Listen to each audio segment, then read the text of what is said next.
Nous avons signé cet accord, un accord qui respecte la souveraineté du Paraguay. Mais il crée aussi l'opportunité de travailler encore plus étroitement et ensemble pour faire face à cette menace.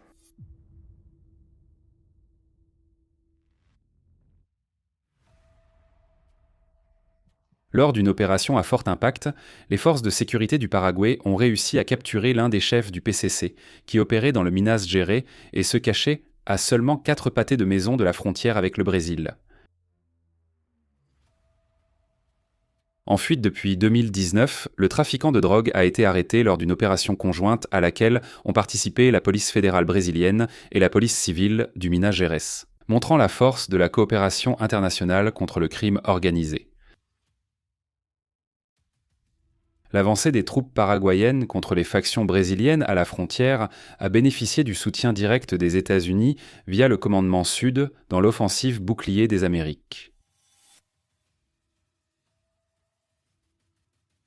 Cette opération vise à affaiblir les structures des cartels sur l'ensemble du continent. Et avec l'arrestation d'un autre chef du PCC, le Paraguay renforce sa détermination à combattre les réseaux criminels qui menacent la sécurité régionale. Envoyant un message clair que la lutte contre le narcotrafic ne fait que commencer,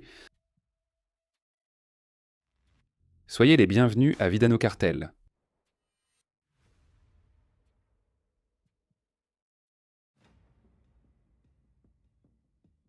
Lors d'une opération conjointe avec surveillance aérienne et agents sur le terrain, les forces de sécurité du Paraguay ont reçu des informations de la police fédérale brésilienne et de la police civile du Minas Gerais concernant les déplacements d'un trafiquant de drogue du PCC, qui terrorisait la région métropolitaine de Belo Horizonte et qui se trouvait maintenant sur le sol paraguayen.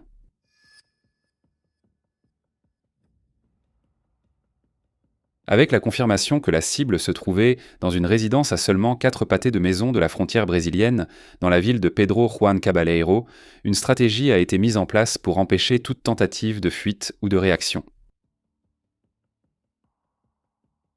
Des agents de la police civile du Minas Gerais ont également participé directement à l'opération de capture, qui a été réalisée avec un succès total et sans qu'il soit nécessaire de tirer.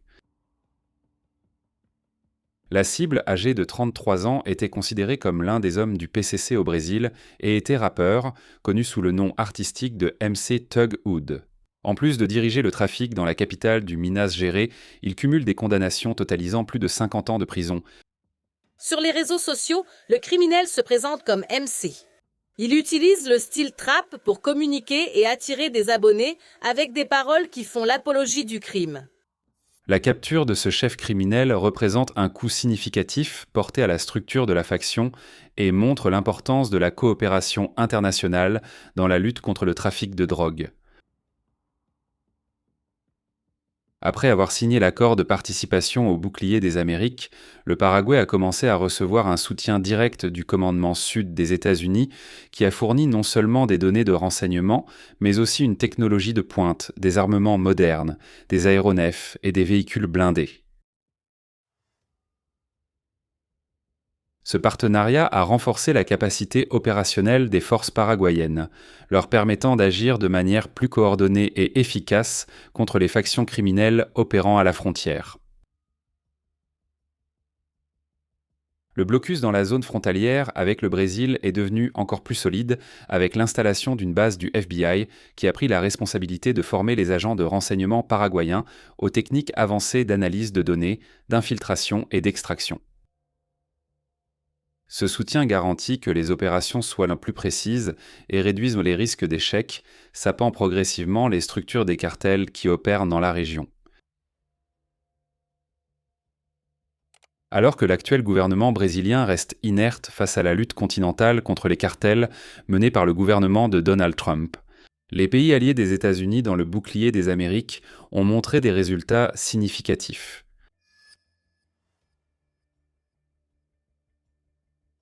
Les arrestations de chefs criminels, la destruction des structures logistiques du trafic et des opérations à fort impact, comme le bombardement à la frontière entre l'Équateur et la Colombie, démontrent la force de cette coalition. Le point de départ a été la chute de l'ex-dictateur Nicolás Maduro au Venezuela, et depuis lors, l'offensive contre les narcoterroristes continue de progresser dans différents territoires.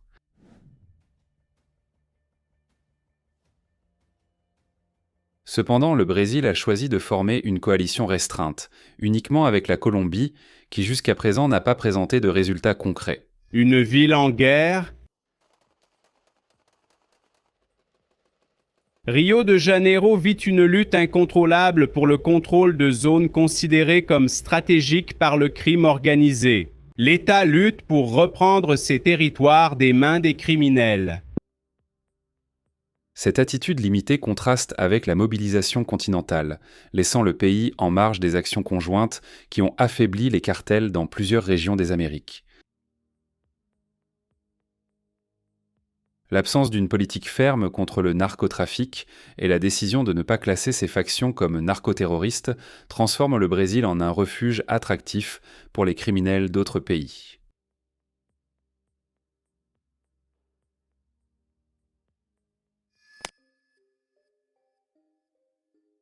En constatant des sanctions plus légères et une pression institutionnelle moindre, les chefs d'organisations criminelles trouvent sur le territoire brésilien un environnement favorable pour s'installer, ce qui accroît les risques internes et fragilise la sécurité nationale.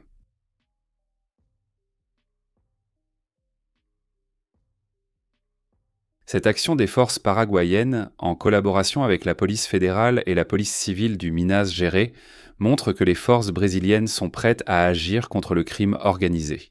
Mais pour que cela se produise de manière effective, il faut un soutien juridique, un appui institutionnel et une décision ferme du gouvernement fédéral.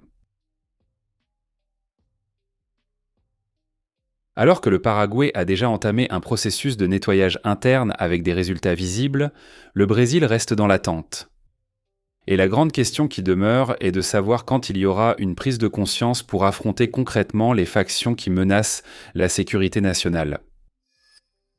Indiquez en commentaire pourquoi, selon vous, le Brésil n'a pas rejoint le bouclier des Amériques.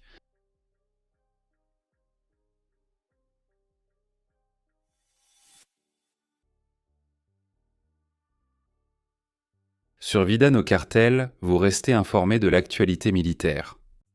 Laissez un like, abonnez-vous et regardez l'une des vidéos qui s'affiche sur votre écran. En avant, combattants, à la prochaine.